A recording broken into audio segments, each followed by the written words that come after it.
इसोरखौ हामबायनो माने बेवहाय दिनैनि बे गोजोन फुंबिलिखौ बा गोदान दिन गोदान सानखौ जोंनो होनायनि थाखाय जों आरोबाव जों गोदान दिन गोदान सान जायखौ जों जोनोम जानायनिफ्राय मोनफेराखैमोन नाथाय इसोरा जोंनो बे दिनखौ जोंनो होबाय बेनि थाखाय जों आङो इसोरखौ सिगांनो हामबायदों आरो दिनैनि सानडे स्कुल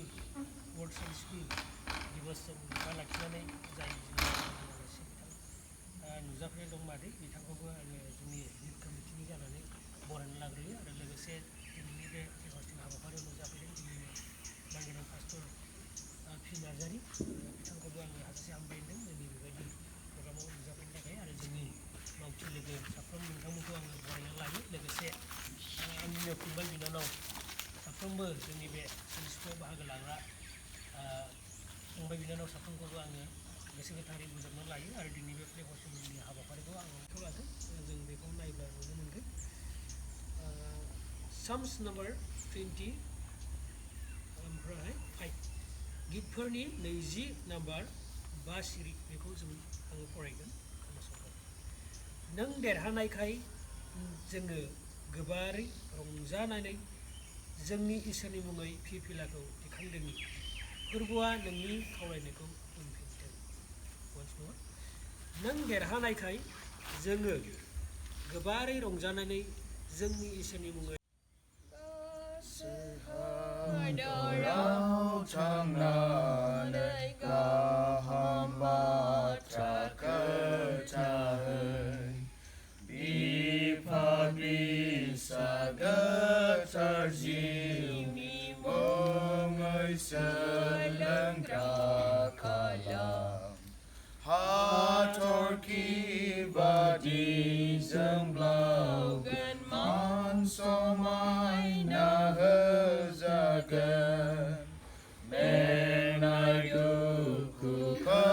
सैनानै जिसुनियाव लाबोनि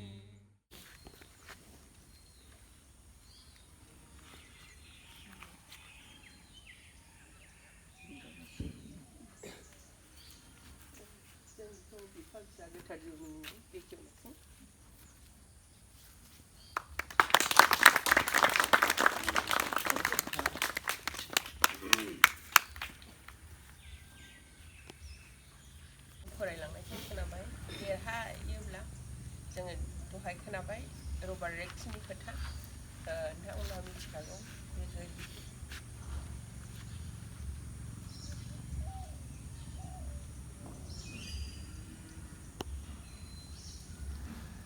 थाखोनि गथ' गथायफोरखौ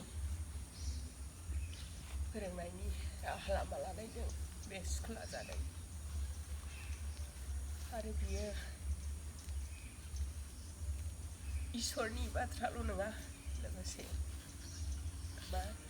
मोदोमखौ खांनांगौनि थाखायबो बे खामानिफोरखौ मावफालांनाय जादों बेनिखायनो इसोरखौ हामबाय होननांगौ बिथाङा गिदिर मानसि जानानैबाबो आरो रादाब फोसावगिरि होननानैबो बेखौ फोरमायनानै होदों आउटलाइनाव नायनानै जोङो नुनो मोनबाय दा जोंनि जिबनाव जोंनि फिसाफोरनि जिबनाव बे गासैखौबो भोग खालामनो मोनफाबाय बेनि थाखाय आफा इसोरखौ हामबाय होनो आरो हामबाय होनो बेयाव थानाय सानडे स्कुल दैदेनगिरि आरो पास्टर आरो जेसेबां उन्दै फिसाफोर दं बिथांमोनखौ गासैखौबो हामबाय होनो जोंनि मण्डलियावथ' ओरैनो एसेल' सानफ्रामबो जोङो बे रबिबारनि जेब्ला गिर्जा खालामो होमब्लासो जोंना सानडे स्कुल जायो बेनिखायनो जोंना एसे उसुबिदायाव गोलैयो आं क्षमा बियो आरो नोंथांमोननि सिगाङाव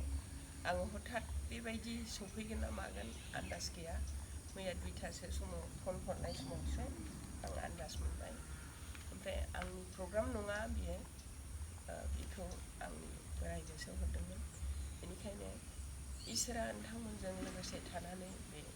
जोङो मोनसे देरहासारसिन हिसाबै बेखौ फिरफिलाखौ बिरहोनाय जायो जायनि फिरफिलाया बिरनो हायो बे देरहानायनि सिन मोनसे दिनै गाबोन हादर मोनफ्रोमावबो गावबा गाव फिरफिला दं दिनै जोंहा बे हादरनि नङा जोंहा बियो मा जोंनि जिउनि देरहानायनि मोनसे गिदिर निसान बेनिखायनो बे निसानखौ नायनानै जों थाबायो इसोरा जों साफ्रोमनि गोसोआव आं गोबां बुंनो रोंनाय नंला बेखौल' बुंनांगोन इसोरा बाख्नाय जाथों दिनैनि बे सानाव जोंनो बेबायदि मोजां मोनसे फालिथायखौ मोनहोबाय जाय फालिथाया बुहुम नाङैनो फालिनाय बे फालिनाया ओरैनो नङा बेवहाय गोबां ओंथिफोर दङ जाय ओंथिया बेखेवोब्ला माने जों ओरैबायदि मोजां सुबिदायाव दा जों दङ आरोखि बे जागायनायाव बेसेबां खस्थ'जों बोरै जागायबोखो जों सानहरोब्ला जों मोनदांगोन जाय बिथाङा बेखौहाय गिबिथि मावग्रोदों बिनि मावनाया गोथाङै थांनानै थाबाय आरो बिनि मावनाया दिनै बुहुम नाङैनो गोसारबाय आरो बिनि गेजेरजोंनो जोंबो दिनै बे सेलेब्रेशनखौ बा सेलेब्रेटखौ जों खालामनो मोन्दों जाय गथ'फ्रा सानडे स्कुलनि गेजेरजों गोबां रोंलाङो बे गासै खामानिफोरखौ जों मोनदाङो मिथियो दा बेनिखायनो दिनैनि बे फारिलाइखौ मावफुंनाय जोंनि लाइमोन आफादनि दैदेनगिरिफोरखौ हामबायहोसै बेबायदि मोजां अर्गानाइज खालामनायनि थाखाय आरो बेजों लोगोसे जोंनि गेजेराव जोङो मोननो हादों गोबाव समसिममोन जों लोगो मोनलायैया जों लोगो मोनदों जाय आलासिया दिनै सफैनानै दं जों गोजोननाय मोनदों आरो समजों लोगोसे बिथाङा सफैबाय आरो इसोरा बिथांखौ जोंनिसिम लाबोबाय बेनिखायनो इसोरखौ हामबाय होदों आरो मेडामा बिराद खस्थ' खालामनानै फैबाय फुङावनो जोङो हामबाय होदों बिथांखौबो आरो जोंनि जि फिरफिलाव उरायहोनांगौ दंमोन बेखौबो उरायहोबाय गोजोननाय थाबाय बिथांनिसिम इसोरा बांसिन बोर लाबोदों आरो जाय बाबुमोन रानिमोन नोंथांमोना सम होसोनानै फैबाय बयखौबो हामबाय होदों बेबायदि मोजां फारिलाइयाव बाहागो लानायनि थाखाय आंनि बिबुंथिखौ आं एसेनो दोनथ'नाय जाबाय बे समाव आर'जजों जोङो बिदाय जानायसै बे फारिलाइनि थाखाय आरो उन प्रग्रामाव जोङो आवगायलांगोन बे समाव जों आर'ज खालामनि बयबो मेगन मोनसे गोथारसिन मान आरो समायनायजों बुंफबनाय नों बिफा इसोरखौ जोंखौ पापनिफ्राय बासायनो हाग्रा गोथार आरो गोथां फोरबो जिसु ख्रिस्ट'नि मुङाव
सोरबाला गनिफ्रायनो सासेया फैगोन बेबादिनो गाव गावखौ हमथानो जोहोलाव सेंग्राफोरनो फोरोंदों आरो नोङो गावबो गासै मोजां मावनायफोरनि दैखान्थि जा नोङो गोसो होनानै फोरोंदों रावबो निन्दिनो होयै बादि नांगौ आरो गोख्रों बाथ्राफोरखौ बाहाय अब्लासो नोंनि बिसारफ्रा लाजिनांगोन आरो जोंनि जेंना बुंबो गाज्रि बुंनो सोलो मोननाय नङा एसेनोसै खाजानाय बायदि आं माबाखौ फरायनो आखायाव लादों से थिमथि दबाला 10निफ्राय 17 फरायो नाथाय नोङो इसोरनि मानसि बेफोरनिफ्राय गोजान जादों धोरोम इसोरखौ खुलुमनाय फोथायनाय अननाय गसंथानाय गुरै जानायखौ होसोदों नोङो फोथायनायनि मोजां राहा लानायखौ नांदों जोबनो गैयै गोथांखौ हमदों नोङो बिनि थाखाय लिंहरजाबाय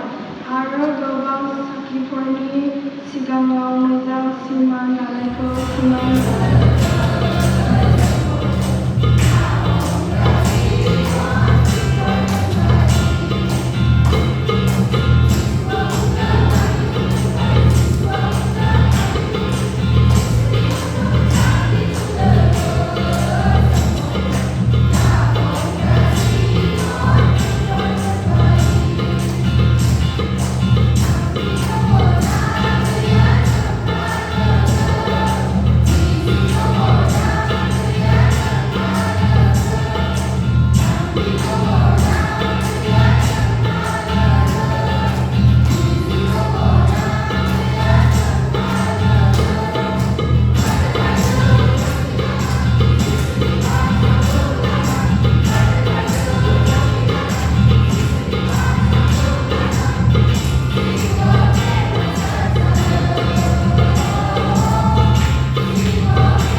गसंथानायल' नङा नोंनो लोगोसे थानानै नों फोरमायदो नोंनि फिसाफोरनो नोंनि रावखौ आं गसंदोंल' फोरबो नोंनि आखायाव गथायबाय बे गासै आर'जना सोरथे जिसुनि मुङै बिबार आमेन मा होनो गैजारिनि मानसिफोरखौ मा होनो फोरोंनो थाखाय ना अबस्था गैयि जायफोरा इसोरनि रावफोरखौ मोननो हायो स्कुल कलेजफोर फरायनो हाया एडमिसन लानायनि फैसा गैजाया